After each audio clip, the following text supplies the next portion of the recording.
Breaking news. ఇప్పటికే తెలంగాణలో phone tapping అంశం రాజకీయ ప్రకంపనలు సృష్టిస్తోంది. మళ్ళీ తెలంగాణ రాజకీయాల్లో ట్యాపింగ్ హీట్ పీక్స్ కు చేరింది. గత బీఆర్ఎస్ హయాంలో జరిగిన ఫోన్ ట్యాపింగ్ ప్రకంపనలు ఇంకా చల్లారక ముందే మంత్రి పొంగులేటి శ్రీనివాసరెడ్డి ఇప్పుడు చేసిన వ్యాఖ్యలు సంచలనం రేపుతున్నాయి. తెలంగాణలో ఇంకా ఫోన్ ట్యాపింగ్ కొనసాగుతోందని మంత్రి పొంగులేటి అనుమానం వ్యక్తం చేశారు. అంతేకాదు ఫోన్ ట్యాపింగ్ కు సంబంధించిన కీలక పరికరాలు ఇంకా మాజీ ముఖ్యమంత్రి కేసీఆర్ దగ్గర ఉన్నాయని తనకు అనిపిస్తున్నట్టుగా చెప్పారు పొంగులేటి. ఫామ్ హౌజులు, మామిడి తోటలలో రహస్యంగా ఉన్న పరికరాలను బయట పెడతామన్నారు. దొంగతనంగా ఫోన్లు వింటున్నారని, వారిని వదిలిపెట్టే ప్రసక్తే లేదు అని మంత్రి పొంగులేటి హెచ్చరించారు. ఈ వేదిక ద్వారా వారిని ఒకటే ప్రశ్నిస్తున్నాను.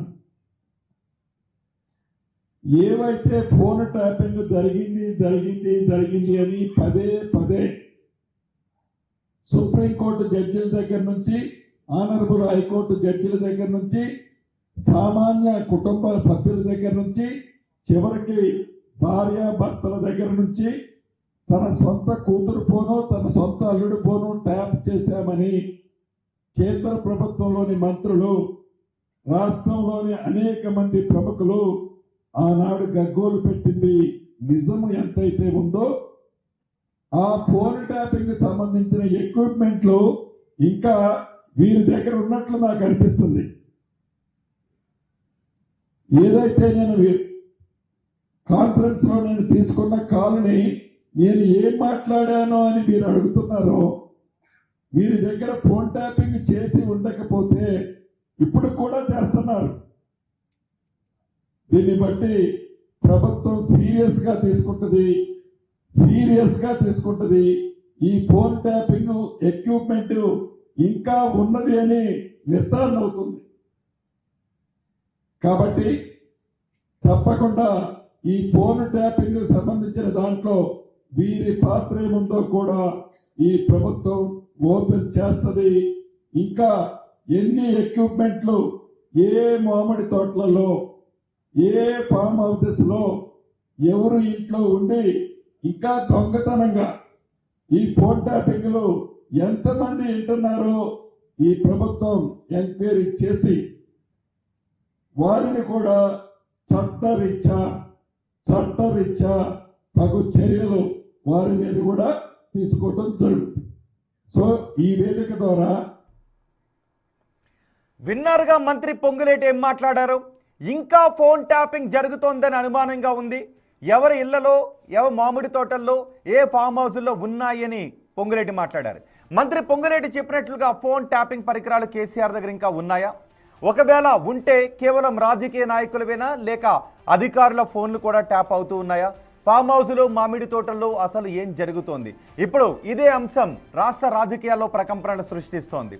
మంత్రి పొంగులేటి మాట్లాడిన మాటలపై మరింత సమాచారం అందించడానికి మా ప్రతినిధి వాసు మనకు అందుబాటులో ఉన్నారు. వాసు, ఎవరో చిన్న రాజకీయ నాయకులు లేదా పార్టీ కార్యకర్తలు మాట్లాడారు అంటే వేరే విధంగా అర్థం చేసుకోవచ్చు. కానీ సాక్షాత్తు మంత్రి పొంగులేటి శ్రీనివాసరెడ్డి ఇంకా ఫోన్ ట్యాపింగ్ జరుగుతోందని అనుమానంగా ఉంది. మామిడి తోటల్లో, ఫామ్ హౌస్లో, ఎవరో ఇళ్లలో పరికరాలు ఇంకా ఉన్నాయి బీఆర్ఎస్ నాయకుల ఇళ్లలో అని మంత్రి పొంగులేటి అన్నారు అంటే ఏం జరగబోతోంది?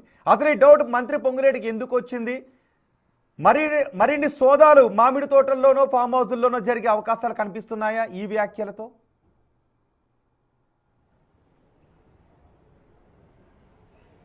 మొత్తం మీద మంత్రి పొంగులేటి చేసిన వ్యాఖ్యలు ప్రస్తుతం సంచలనం కలిగిస్తూ ఉన్నాయి. మరొకసారి ఫోన్ ట్యాపింగ్ విషయంలో కూడా ఆయన కీలక వ్యాఖ్యలు చేశారు. అంటే గత ప్రభుత్వ హయాంలో జరిగినటువంటి ఫోన్ ట్యాపింగ్ ప్రస్తుతం కాంగ్రెస్ ప్రభుత్వంలోకి వచ్చినా కూడా కొనసాగుతోంది. మా మాటలు ఎవరో చాటుగా వింటున్నారన్న విషయాన్ని మరొకసారి పొంగులేటి వ్యాఖ్యానించారు. అంటే ఎవరి ఫామ్ హౌజుల్లో, ఎవరి తోటల్లో అవి ఉన్నావో అవన్నీ త్వరలోనే బయటికి తీస్తాం ఆ పరికరాలు. ఎందుకంటే గతంలో ఇజ్రాయిల్ నుంచి ఈ యొక్క ఫోన్ ట్యాపింగ్ పరికరాలు కొనుక్కొచ్చి ఇక్కడ హైదరాబాద్లో ఉంచినటువంటి నేపథ్యంలో కూడా పెద్ద ఎత్తున కూడా ఎస్ఐబికి సంబంధించినటువంటి అధికారులు ఫోన్లు ట్యాప్ చేశారు. ఈ కేసు విచారణ కొనసాగుతోంది. చాలామందిని ఇప్పటికే ఈ కేసులో కేసీఆర్తో పాటు కేటీఆర్, హరీష్ రావుతో పాటు ఇతర పోలీస్ అధికారులను అరెస్ట్ చేశారు. దీంట్లో అప్పటి ఎస్ఐబి చీఫ్గా ఉన్నటువంటి ప్రభాకర్ రావు సంబంధించి ఆయన 20 నెలల పాటు అమెరికాలో ఉన్నటువంటి నేపథ్యం. అంటే అమెరికాలో అతన్ని దాచింది ఎవరు అన్న అంశంపైన సీఎం నిన్న కీలక వ్యాఖ్యలు చేశారు. ముఖ్యమంత్రి నివాసంలో కూడా మీడియాతో చిట్ చాట్ నేపథ్యంలో కూడా ఫోన్ ట్యాపింగ్ కేసులో ముఖ్యమంత్రి రేవంత్ రెడ్డి ఒక కీలక వ్యాఖ్యలు చేశారు. 20 నెలల పాటు ప్రభాకర్ రావుని ఎవరు అమెరికాలో దాచారు, మేము సుప్రీంకోర్టుకి వెళ్ళి అతన్ని హైదరాబాద్కి వచ్చేలా చేసి అతని ప్రస్తుతం విచారిస్తూ ఉన్నాం, అతని వెనకాల ఉన్నటువంటి కీలక సూత్రధారులు ఎవరు అంటే గత ప్రభుత్వ హయాంలో జరిగినటువంటి ఈ ఫోన్ ట్యాపింగ్ సంబంధించి ప్రభాకర్ రావు అధికారి అయితే అతని కింది స్థాయిలో మరికొంతమంది అధికారులు పనిచేస్తే అసలు వీళ్ళ వెనకాల ఉన్నటువంటి ఆ ప్రభుత్వ పెద్దలు ఎవరు, ఇంకెవరైనా అధికారులు ఉన్నారా అన్న అంశానికి సంబంధించి తేల్చాల్సినటువంటి అవసరం ఉందని ముఖ్యమంత్రి వ్యాఖ్యలు చేశారు. ఈ నేపథ్యంలోనే మరొకసారి పొంగులేటి శ్రీనివాసరెడ్డి ఫోన్ ట్యాపింగ్ ఇంకా జరుగుతున్న అనుమానాలు మాకున్నాయి, మా మాటలు ఎవరో వింటున్నారన్నటువంటి వ్యాఖ్యలు చేయడం బయటికి తెస్తామన్నటువంటి వ్యాఖ్యలు ఇంకా సంచలనం కనిపిస్తా ఉన్నాయి. అంటే ఫోన్ ట్యాపింగ్ పరికరాలు ఇంకా ఉన్నాయా, ఎక్కడెక్కడ పరికరాలు పెట్టి ఫోన్ ట్యాపింగ్ చేశారు. ఎందుకంటే గత ఎన్నికల నేపథ్యంలో ఎక్కడైతే అధికార పార్టీకి ఇబ్బందికరంగా ఉన్నటువంటి ప్రాంతాల్లో ఈ ఫోన్ ట్యాపింగ్ మిషనరీస్ పెట్టి కూడా కొంతమంది ఎమ్మెల్యేలు ఇచ్చినటువంటి సూచనల మేరకు కొంతమంది వ్యాపారులు నిజానికి గత ప్రభుత్వ హయాంలో ఫోన్ ట్యాపింగ్ జరిగింది అంటే అధికారులు అందరూ అధికార పార్టీ చేతుల్లో ఉంటారు కాబట్టి జరిగే అవకాశం ఉంటుంది అని భావిస్తారు. దానికి సంబంధించిన ఆధారాలు ఉంటాయి. కానీ ఇప్పుడు బీఆర్ఎస్ అధికారంలో లేదు, కానీ వాళ్ళ దగ్గర ఇంకా పరికరాలు ఉన్నాయి అనే అనుమానాన్ని పొంగులేటి వ్యక్తం చేశారు. నిన్న ముఖ్యమంత్రి రేవంత్ రెడ్డి చిట్ చాట్లో కూడా ఫోన్ ట్యాపింగ్ ప్రస్తావన మాట్లాడారు. ఇవాళ పొంగులేటి ఎక్కడెక్కడ ఉన్నాయనే ప్రదేశాల గురించి మాట్లాడారు. అంటే రాబోయే రోజుల్లో కొత్త విషయాలు బయటకు రాబోతూ ఉన్నాయి, కొత్త దాడులు అధికారులు సెర్చ్ ఆపరేషన్స్ జరగబోతున్నాయని అనుకోవచ్చా? ఎస్, ఖచ్చితంగా నిన్న ముఖ్యమంత్రి రేవంత్ రెడ్డి చేసిన వ్యాఖ్యలకు సంబంధించి కూడా ఎవరైతే ప్రధాన సూత్రధారులు ప్రభాకర్ రావుని దాదాపు 20 నెలల పాటు అమెరికాలో దాచారు. ఎందుకంటే ఈ పరికరాలకు సంబంధించి ఇజ్రాయెల్ నుంచి తెచ్చిన పరికరాలు అనఫిషియల్, ఎవరి ఫోన్లైనా ఎలానైనా వినే విధంగా తెచ్చినటువంటి పరికరాలు. కాబట్టి ఈ పరికరాలు అంటే మూసీలో వేసినటువంటి సీడీలతో పాటు ఎస్ఐబిలో ధ్వంసం చేసినటువంటి ఏదైతే మిషనరీతో పాటు అవి కాకుండా ఇంకా ఉన్నాయా అన్న అనుమానాలు పొంగులేటి వ్యాఖ్యలతో కూడా బలపడతా ఉన్నాయి. ఎందుకంటే ఫామ్ హౌజుల్లో తోటల్లో పెట్టి అంటే అనఫిషియల్గా ప్రభుత్వానికి సంబంధం లేకుండా ఒక నిఘా వ్యవస్థ ఉంటుంది ప్రభుత్వానికి, దానికి సంబంధించి కొంతమంది ఫోన్లు అనుమానం ఉన్నటువంటి వ్యక్తులు సంఘ విద్రోహ శక్తుల ఫోన్లు వినడానికి అవకాశం ఉంటుంది, ప్రభుత్వం పైన కుట్రలు పడిన వ్యక్తుల ఫోన్లు రికార్డ్ చేసే అవకాశం ఉంటుంది, ముఖ్యమంత్రి సమాచారం ఇస్తారు. కానీ ఇక్కడ ప్రభుత్వానికి సంబంధం లేకుండా ప్రత్యేక మిషనరీస్ ఎక్కడెక్కడో తోటల్లో ఫామ్ హౌజుల్లో పెట్టుకొని ఎవరి ఫోన్ కావాలంటే వాళ్ళ ఫోన్ ట్యాప్ చేసి ఎవరేం మాట్లాడుతున్నారు, ఎవరితో మాట్లాడుతున్నారు వాటిని ఈజీగా వినే విధంగా చూస్తా ఉంటే, ఎందుకంటే ఇటీవల కాలంలో మున్సిపల్ ఎన్నికల నేపథ్యంలో కూడా బీఆర్ఎస్ పార్టీ ఏదైతే ప్రచారంలో కానీ చేస్తున్నట్టు వ్యాఖ్యల విషయంలో కానీ పనిచేస్తా ఉన్నారన్న అనుమానాలు కలుగుతా ఉన్నాయి. కాబట్టి ఈ మున్సిపల్ ఎన్నికల నేపథ్యంలో ఏదైతే చేసేటువంటి మంత్రి వ్యాఖ్యలు చూస్తా ఉంటే ఖచ్చితంగా బలమైన అనుమానాలు అయితే కలుగుతున్న పరిస్థితి కనిపిస్తా ఉంది. మరి ఎవరి ఫామ్ హౌస్ లో ఎవరి తోటల్లో ఈ మిషనరీ ఉంది, ఎందుకు మంత్రికి అనుమానం వచ్చిందంటే మాత్రం త్వరలోనే వెలువరించే అవకాశం ఉంటుంది. ఆ పరికరాలు ఎక్కడ ఉన్నాయో కూడా ఖచ్చితంగా బయటికి తీస్తామన్న విషయాన్ని నిజానికి మంత్రి ఏ ప్లేసుల గురించి మాట్లాడారు అంటే వాసు ఇక్కడ మంత్రి ఫామ్ హౌస్ గురించి మాట్లాడారు, మామిడి తోటల గురించి మాట్లాడారు, ఇళ్ల గురించి మాట్లాడారు. అంటే బహుశా అక్కడ పరికరాలు ఉన్నాయి అనే విషయానికి సంబంధించి సమాచారం ఉంది కాబట్టే మంత్రి మాట్లాడి ఉండుంటారు అనే మాటలు కూడా వినిపిస్తుంది. అంటే ఎంతో సమాచారం లేకుండా మంత్రి అలా మాట్లాడరు కదా అని.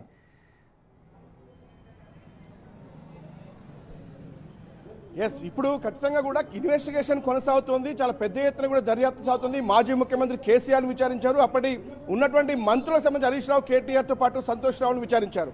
అంటే ప్రభుత్వంలో చాలా కీలకంగా ఉన్నటువంటి వ్యక్తులు. కానీ ఇప్పుడు కూడా అంటే కాంగ్రెస్ ప్రభుత్వం వచ్చింది, ఒక కేసు ఇన్వెస్టిగేషన్ జరుగుతుంది. ఈ సమయంలో మళ్ళీ తిరిగి అధికార పార్టీలో ఉన్నటువంటి మంత్రుల ఫోన్లు ట్యాపింగ్ జరుగుతుంది, ట్యాప్ చేస్తూ ఉన్నారు, వింటా ఉన్నారు అనేటువంటి వ్యాఖ్యలు ఇంకా సంచలనం కలిగిస్తున్నాయి. అంటే ఈ అనుమానం మంత్రికి ఎందుకు వచ్చిందంటే మాత్రం ఎన్నికల సమయంలో అంటే గతంలో కూడా ఎన్నికల సమయంలోనే ఇదంతా జరిగింది. నగదు బదిలీకి సంబంధించి కావచ్చు, లేదంటే వ్యాపారులు ఎవరికి ఇన్వెస్ట్ చేస్తున్నారు కావచ్చు, లేదంటే రకరకాలుగా కొంతమందిని బ్లాక్మెయిల్ చేసి పార్టీకి పెట్టుబడులు పెట్టిన అంశానికి సంబంధించి కూడా గత ఆరోపణలు ఉన్నాయి. ఎందుకంటే గతంలో బీఆర్ఎస్ పార్టీకి సంబంధించి కొన్ని వేల కోట్ల రూపాయలు ఎలక్టరల్ బాండ్స్ రూపంలో కూడా ఏదైతే పెట్టుబడి పెట్టిన నేపథ్యానికి సంబంధించి అవన్నీ కూడా ఫోన్ ట్యాపింగ్ ద్వారానే సేకరించారన్న ఆరోపణలు వినిపించాయి. కాబట్టి ఇప్పుడు కూడా మున్సిపల్ ఎన్నికల నేపథ్యంలో కూడా ఫోన్ ట్యాపింగ్ చేసి మళ్ళీ అన్నీ వింటా ఉన్నారా, ప్రభుత్వం ఏం చేస్తుంది, ఏ మున్సిపల్ ఎన్నికలకు ఎక్కడ పనిచేస్తూ ఉంది అన్న అంశానికి సంబంధించి వింటున్నారని అనుమానం మంత్రికి కలిగిందంటే అంటే సాదాసీదా వ్యక్తులు ఏదో మండల స్థాయి లీడర్లు లేదంటే కార్యకర్తల స్థాయి లీడర్లు మాట్లాడితే పెద్దగా పట్టించుకోవాల్సిన అవసరం లేదు. కానీ ఇక్కడ ఏకంగా ఒక మంత్రి సీనియర్గా ఉన్నటువంటి నాయకుడు పొంగులేటి శ్రీనివాసరెడ్డి చేసినటువంటి ఫోన్ ట్యాపింగ్ వ్యాఖ్యలు ఇంకా ఫోన్ ట్యాపింగ్ జరుగుతుంది రాష్ట్రంలో అని అనుమానం మాకుంది అన్న విషయం ఆయన చాలా స్పష్టంగా చెప్పడం జరిగింది. అంటే ఖచ్చితంగా కూడా మరి భవిష్యత్తులో ఫోన్ ట్యాపింగ్ కేసులో కీలక సమాచారం ఏమైనా ఉందా, ఎందుకంటే ఇప్పటిదాకా దొరికినటువంటి ఆధారాలు ఇప్పటిదాకా లభించినటువంటి వివరాలు కాకుండా ఇంకేమైనా కొత్తగా ఇన్వెస్టిగేషన్ చేస్తున్నటువంటి సిట్ టీం సజ్జనార్ నేతృత్వంలో కొనసాగుతున్నటువంటి ఇన్వెస్టిగేషన్ టీంకు ఇంకేమైనా ఆధారాలు లభించాయా, ఎందుకు మంత్రి పొంగులేటి ఇంత ఘాటు వ్యాఖ్యలు చేయాల్సినటువంటి పరిస్థితి ప్రస్తుతం దాపురించిందంటే ఎందుకంటే గతంలో చూసాం సినిమా ఇండస్ట్రీకి సంబంధించినటువంటి కుటుంబ సభ్యుల ఫోన్లు, నేతలకు సంబంధించినటువంటి కుటుంబ సభ్యుల ఫోన్లు రీసెంట్గా నేతలు మాట్లాడుతున్నారు, భార్యాభర్తల ఫోన్లు కూడా విన్నటువంటి నేపథ్యానికి సంబంధించి ముఖ్యమంత్రి కూడా ఘాటు వ్యాఖ్యలు చేశారు.